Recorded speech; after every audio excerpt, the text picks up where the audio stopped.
The scandal of the gospel is that there is no one that is beyond the grace of God. There's no one that is beyond salvation. And that means that right now we can pray for Kim Jong Un because he is not beyond salvation. That means Joseph Kony is not beyond salvation. It means Nicki Minaj is not beyond salvation. A year or so ago, actually it was a year about this month, I had an opportunity to sit down and share the gospel with a friend of mine.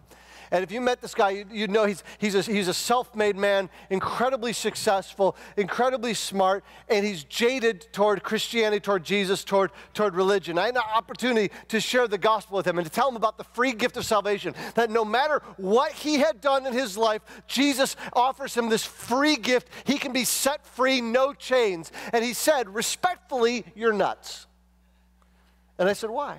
And he said, because if this is truly a free gift, if there are no strings attached, then I can't buy it because someone has to pay for evil and injustice.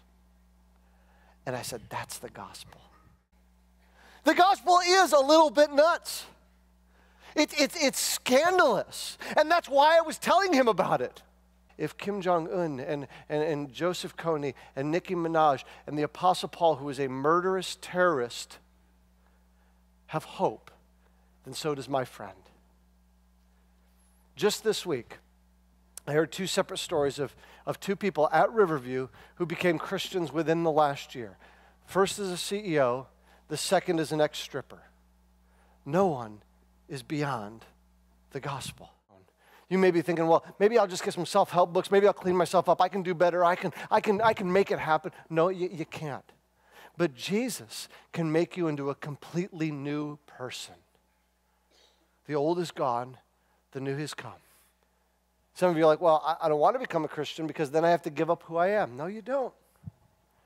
Jesus doesn't expect you to become a clone of everyone else. Jesus just wants you to be a Christian version of you. You become a Christian, you don't have to give up those non-sinful parts of who you are.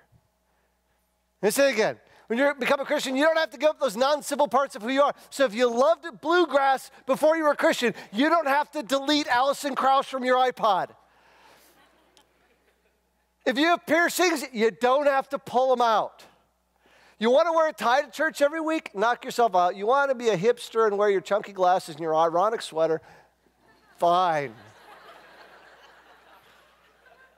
Want to take your Harley Davidson to church? Fine. Want to ride your bicycle to church? Fine. Want to ride your unicycle to church? Fine. Let's not be clones of one another. Instead, let's be a crazy, diverse family that just all loves Jesus. Let's make Jesus and his gospel the center, and let's not worry about those cultural things. Let's just be one crazy, eclectic family.